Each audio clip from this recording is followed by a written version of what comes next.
This episode of The Whistler is brought to you by the WOTR Radio Network. For more information on the WOTR Radio Network, Classic Radio Rewind, or its 4 live streaming old-time radio stations, visit WOTRradionetwork.com.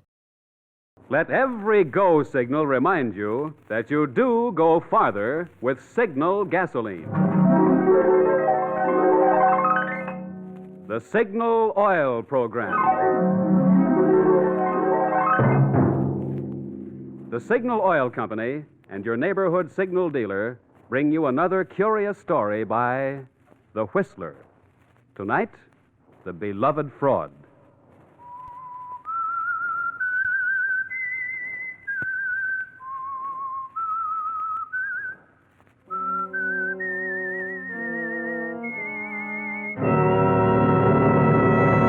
I am the Whistler, and I know many things, for I walk by night.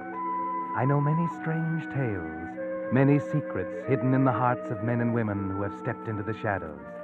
Presently, I'll tell you of nameless terrors they dare not speak.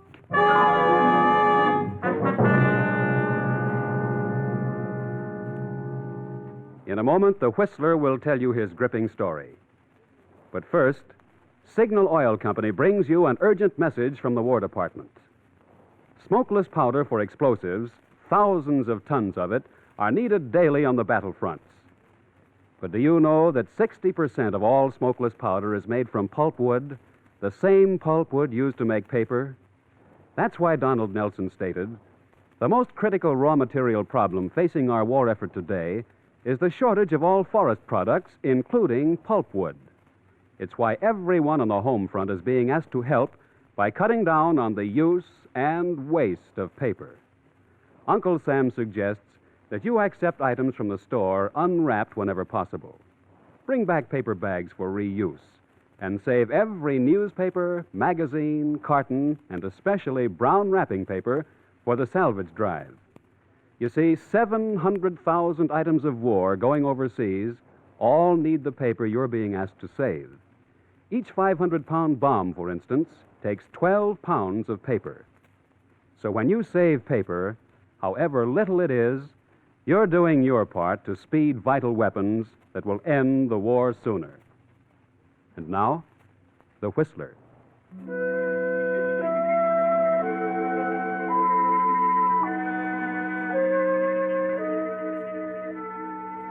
Bitterness, like wine, matures with age. And high on a dismal and wind-swept hill, on the outskirts of a small New England factory town, sits a house in which bitterness is a living thing, a companionable presence.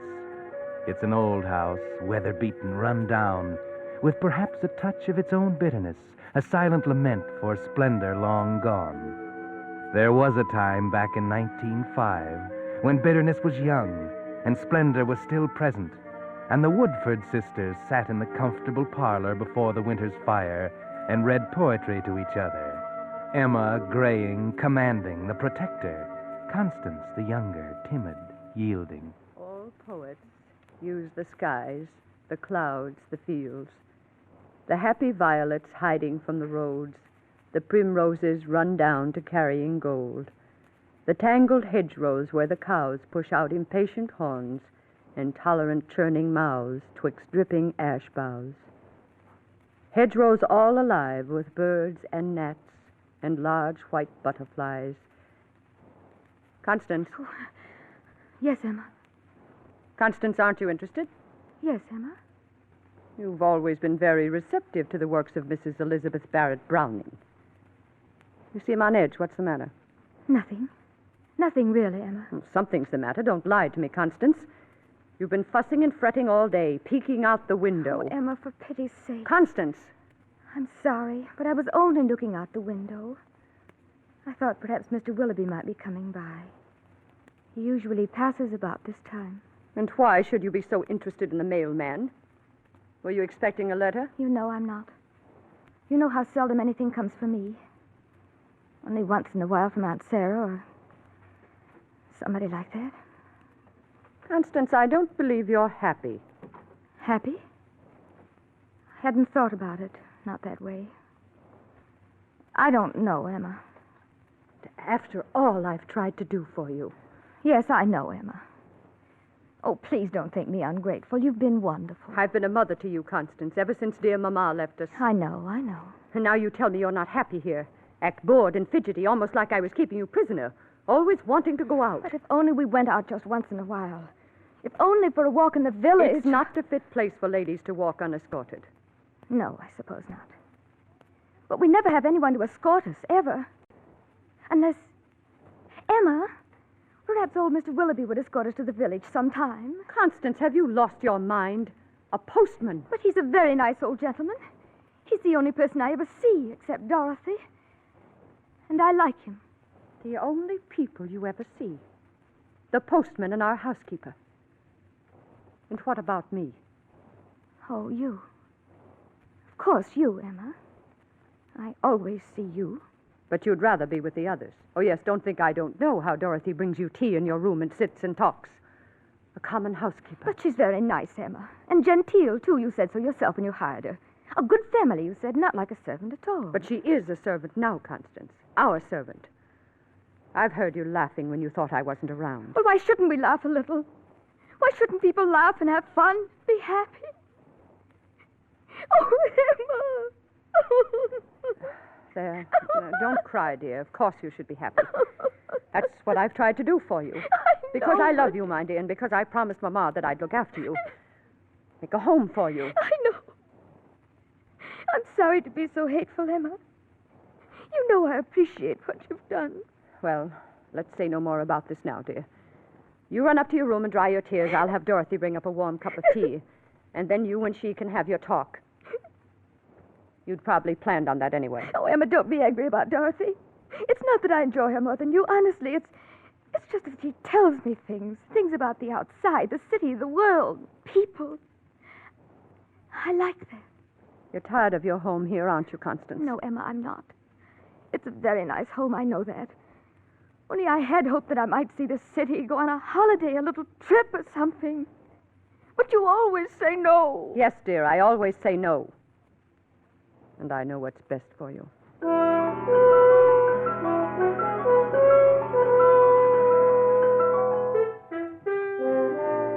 Yes, Sister Emma knows best, Constance. She's always known best. And before her, it was dear Mama whom she adored. You should be grateful to have someone else looking out for you, taking care of you, running your life for you. But you're not, are you, Constance? You're unhappy, desperately unhappy. Here you are, Miss Constance. Some nice hot tea. Oh, thank you, Dorothy. There, dear. Now you mustn't carry on so. Crying spoils your pretty eyes. Oh, Dorothy, what am I to do? Do? There's precious little you can do with her running you like you didn't have a mind of your own. But I do have a mind of my own. I'm not a child. Of course you're not. You're a grown woman, and you're not getting any younger. If ever you're going to get out of here and find happiness, you'll have to do it soon. I know. Perhaps it's too late now. That's what I keep telling myself. Too late, fiddlesticks. You're only 35. And there are plenty of gentlemen who'd find you very attractive. Do you think so, Dorothy? Do you really think so? Of course I do. If ever she'd let you go into town by yourself, you'd see. The men would stare. Oh, Dorothy, we shouldn't talk like this. What would Emma say? She'd say it was wicked, no doubt, because she hates men. Why, I don't know. But she's wrong. Why should it be wicked for a woman to want the men to notice her? It's natural. Every woman should have the attentions of a man. Fall in love, get married. Do you really think so, Dorothy? Of course. And you'll find one yet. Don't you worry. Oh, it's not that. I've never thought really and truly about getting married or anything like that. Never seemed that I was meant for anything like that. But just to meet people, other women and men, see something besides the insides of this house. I know, and you shall. Why shouldn't you leave her and live your own life? But she'd never let me do it. She's so strong, and she'd find a way to stop me, bring me back. Perhaps I can help you. You, Dorothy? Yes, Miss Constance. What you need is a man who will come and take you out of here. Then Emma would have nothing to say about it. But where? Where would I meet a man? No one ever comes here. Perhaps one will, if we work it right. What do you mean, Dorothy? I have a cousin. He's a fine man, a widower, and just the type for you. I'm sure you and he would find each other very interesting. Does he live here in the village? No, he lives in New York. In New York? The city? Mm-hmm. Oh, but Dorothy, how will I ever meet him? By letter. I'll write and tell him about you, give him your permission to write. You will have many things to say to each other, and perhaps, who knows, what may come of it.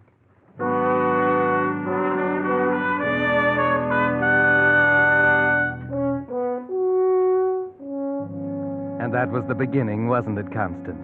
Remember how you waited for his first letter, half afraid that it would come, half fearful that it wouldn't? And then how you hid it until Emma had gone to bed, and then pored over every word again and again until after dawn. In a later one, he sent you his picture. Julian, handsome, a trifle slick-looking, not like the countrymen in the village. You sent him your picture and told Emma you'd misplaced it.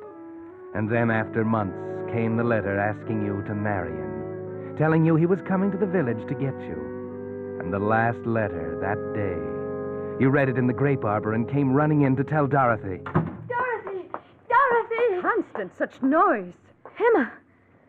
Oh, I thought you'd gone down to the grocer's. And this is the way you behave behind my back. What do you have there, Constance? A letter? Why? Oh, yes. Oh, well, I suppose it's from Aunt Sarah. Come in and read it to me. I can't, Emma. What do you mean you can't? It's personal. Personal? Do you know what you're saying? We have no secrets from one another. We never have. I always read you my letters. But this is personal. I can't read it to you. Constance, you're acting very strangely. Let me see that letter. No, no! You're hiding something from me. Let me see it. No! You're hurting my arm. Constance, baby. What have I done that you should treat me this way? Haven't I always thought of you? Always before myself? And now you tell me you have something private and personal between us. Oh, I'm sorry, Emma. I didn't mean to hurt you, really. But, well, I suppose I might as well tell you now. You'll know soon enough. He's coming here tonight. He? What are you talking about, Constance? Julian, my friend. This is his letter telling me he will be here tonight. You've written to a strange man behind my back. There's nothing wrong with it. We've just exchanged letters, such nice letters. He's told me such wonderful, interesting things about life in the city. Constance, how could you do anything so sinful? Please try to understand, Emma. Perhaps you're satisfied to stay here in this old house all your life, but I'm young and I have a right to some happiness. I want to get out, to live. So, this creature wants to take you away. After all I've done for you. Grown old caring for you, giving up everything for you. No, Emma, you've given up nothing. Everything is just the way you want it. You keep saying that you're taking care of me for Mama, but you're not. You're keeping me tied here, trying to make me give up everything for you. And I can't do it, not any longer, Emma. If Julian will take me, I will go away with him. I will marry him. Who is this man? How did you meet him? He's Dorothy's cousin. She told him to write. The relative of our servant. You said yourself she came from a good family. He's just as good as anybody. He's wonderful. What do you know about him? Everything. He's been writing regularly for 6 months. He's told me everything. You fool. You fool. Why do you suppose a man like that would want to marry a country girl 35 like you? Don't you see he's after your money? Dorothy's told him that you have money Mama left you. That's all he's after. That's not true. Oh, isn't it? Well, you'll never get the chance to find out because you'll not go off with him. I'm through obeying you, Emma. I shall go with Julian. Tonight. We'll see about that, Constance. We'll see.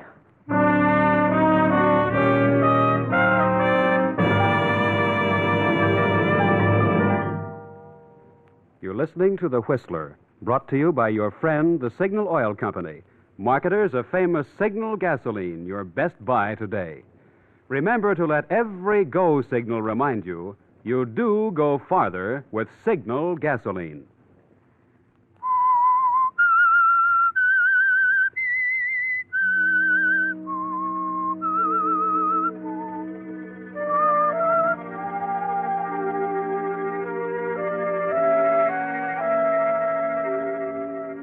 Well, Constance, the time has come at last. Julian will be here soon, and you've told Emma that you're leaving. Can she stop you? Can she carry out her threat to keep you here? Perhaps the only answer to that is Julian. And at last, after dinner, he's here. Here is Julian, Miss Constance. Constance. Oh, Julian. Come in. Do come in. Constance. So at last we meet, face to face. Yes. I hope it's not a disappointment. Disappointment? Anything but that. You're just as I expected you to be.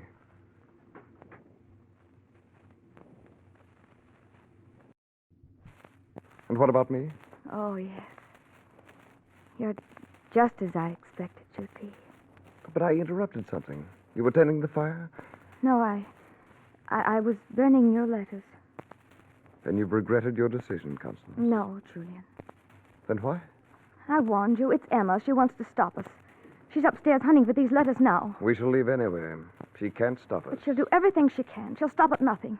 Some fiendish power I don't understand impels her. Yes, Constance. Go on. Julian. You are Emma?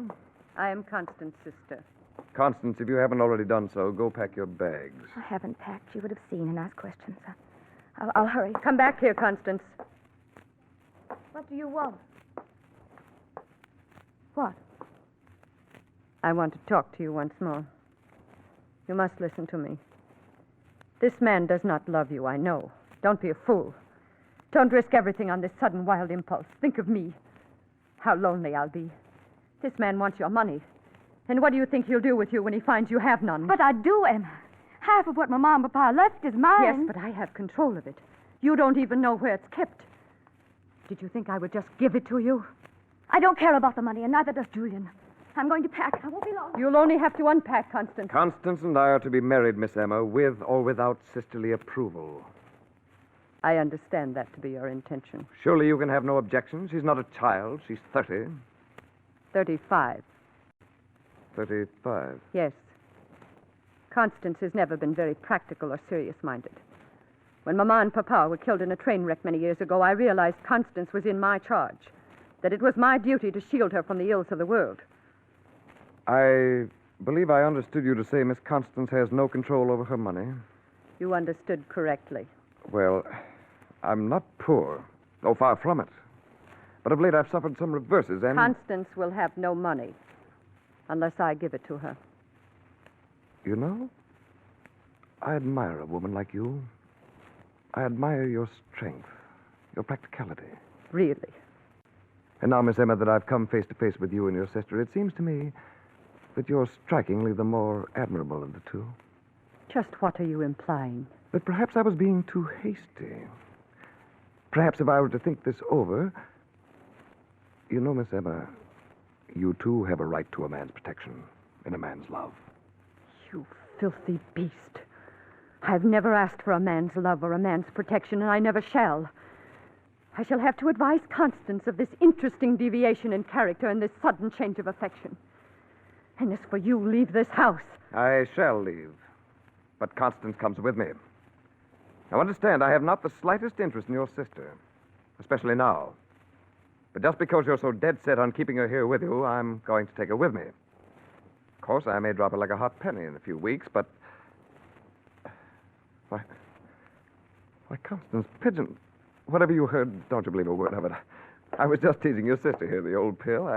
I'm crazy about you, girl. You know that. Don't you come near me. Don't you dare. Why, Constance, after all the sweet, endearing things you said in your letters... Get out of this house. Say, who do you think you're talking to in that tone of voice? You'd better leave. No. No, I think I'll stay and sit a spell. Who's to know there's a gentleman paying a call way out here in the edge of town? Who's to know what's going on out here? Julian, I packed more than clothes in these grips. As you can see, you are not staying in this house. Hey, lady, put down that revolver.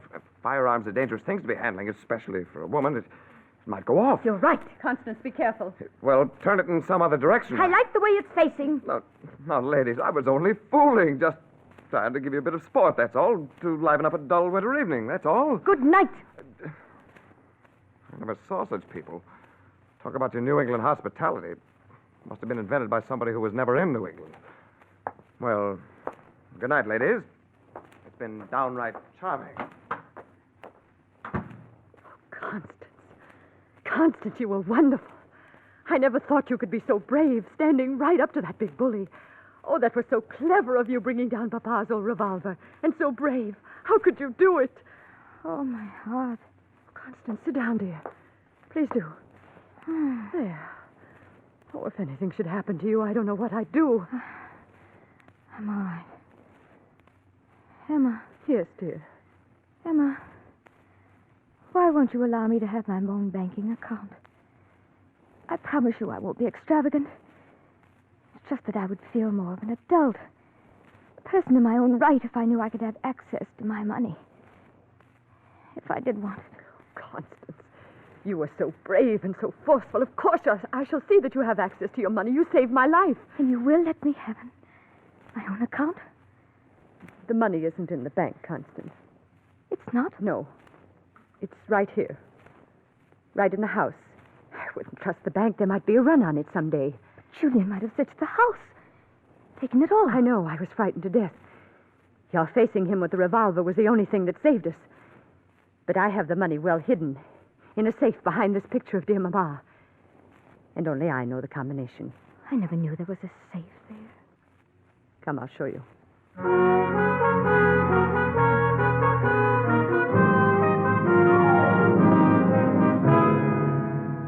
Emma, relieved of her fright, is more human than you've ever seen her, isn't she, Constance? She seems really happy as she goes to the safe and opens it. There it is. All there. You didn't know we were so wealthy, did you, little sister? How much is it, Emma? At my last count, it was a little over $250,000, including the bonds. Mama was so wise. She made Papa invest in only the safest things. So you see, All dear... right, ladies, if you'll just hand over the contents of that safe. Phew, Julian. I availed myself of your servant's entrance, Miss Emma. Informal, but practical. Constance, the revolver there on the floor. Get the revolver. I have the revolver now. Now it is my turn to give directions. Back against the wall and let's not have a sound from you. Don't know who'd hear you way out here if you did yell. Constance, do something. Don't let him take our money. What'll happen to us? That's our security. Our future, our happiness. My security, my future and happiness, Emma. Don't worry, he's only taking my half. What do you mean? Julian and I planned the whole thing. Only we didn't know it was going to be this easy. I thought I'd have to draw the money out of the bank. It's much simpler this way. What are you saying, Constance? You can't know what you're saying. Oh, yes, I do know. I thought it would take a fright to make you part with my money. Well, I wrote Julian it would be a battle, and he suggested this little plot.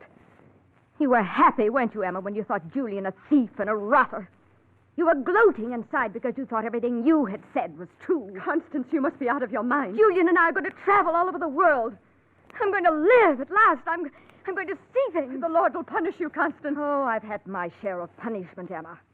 All the long, rotten years I've had to spend with you. I have your grips in the money, Constance. Shall we leave? Yes. Yes, Julian.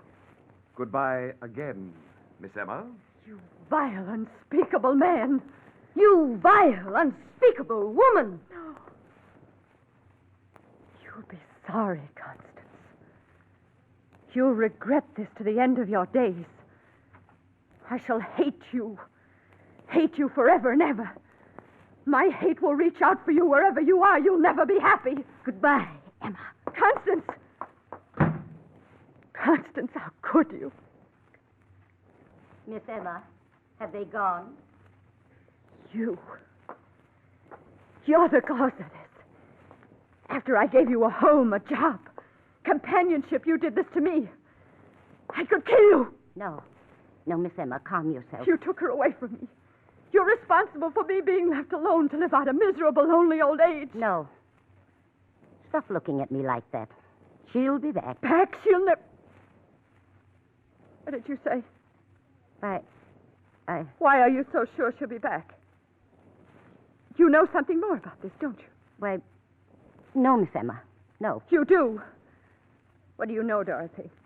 Why should Constance come back if she's got the money? I don't know, only you said yourself that he might take the money from her. But he's your cousin, Dorothy. You must know him well.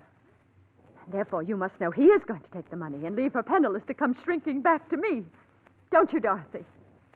Don't you? All right. Yes, I do. He planned it that way, and I'm not sorry. It's what the two of you deserve. What good was it doing you, either of you? It'll help Julian and me to really live again. So you're going to get part of it, too? Yes. Yes. And it's only what I deserve after what I put up with from you. And there's nothing you can do about it now. They're already on their way to the city to be married. What are you laughing at? You, Dorothy. You think I'm angry at you. You think I want to stop you. No, take the money. I'm glad you're here. Take it. You're welcome to it. Because now Constance will be back. She'll be penniless. Take the money. I'll have Constance back. I'll have Constance back.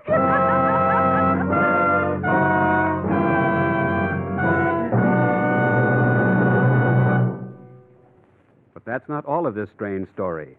In a moment, the Whistler will be back to tell you what really happened. And while we're waiting, here's the modern version of that old story about the lost horseshoe nail. Just one nail. But for lack of it, the shoe was lost. Then the horse, the rider, and as a result, the battle was lost. Well, this year, Uncle Sam says 1 out of every 12 cars will be lost. That is, go off the road. Many of them because just one vital part has worn out, which can't be replaced today. That's why your signal dealer takes no chances of missing even one part when he lubricates your car. It's why he uses the famous signal safety chart, on which the maker of your particular car has indicated every lubrication point and the exact oil or grease it should have. Before your signal dealer returns your car to you, he checks every point against the safety chart, not just once, but twice. This double protection is Signal's way of assuring you that your car won't be the one in 12 that goes off the road because some vital part wore out from lack of lubrication. So if it's been 1,000 miles or 2 months since last lubrication, play safe. See your neighborhood signal dealer for a Signal safety chart lubrication. And now, back to the Whistler.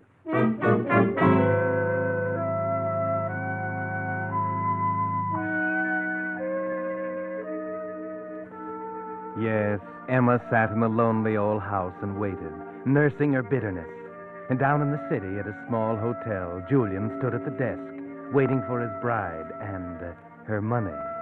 Constance was upstairs, dressing for the wedding. It was scheduled to take place at the little church just around the corner within the hour. As the minutes went by and the time grew short, Julian became impatient. He went upstairs to the room looking for Constance. She wasn't there. On the table, he found a note. Dear Julian, I'm sorry to disappoint you, but you see, I knew all along what you really wanted from me.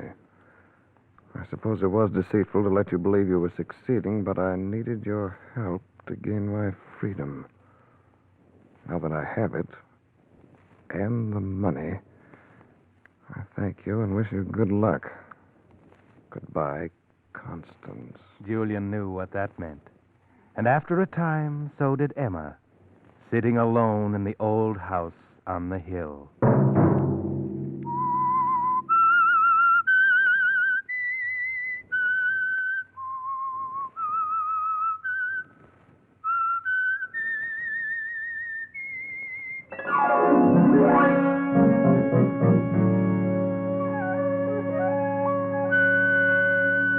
Next Monday night at 9 o'clock, the Signal Oil Company will bring you another strange tale by the Whistler, the curious tale of the twins.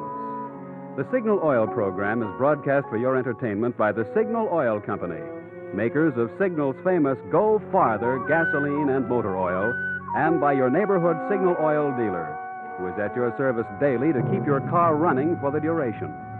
The Signal Oil program, produced and directed by George W. Allen, with story by Victor Kushner and music by Wilbur Hatch, is transmitted to our troops overseas by the Armed Forces Radio Service. Bob Anderson speaking for your friend, the Signal Oil Company, and suggesting once again that you let every go signal remind you that you do go farther with Signal gasoline. This is CBS, the Columbia Broadcasting System.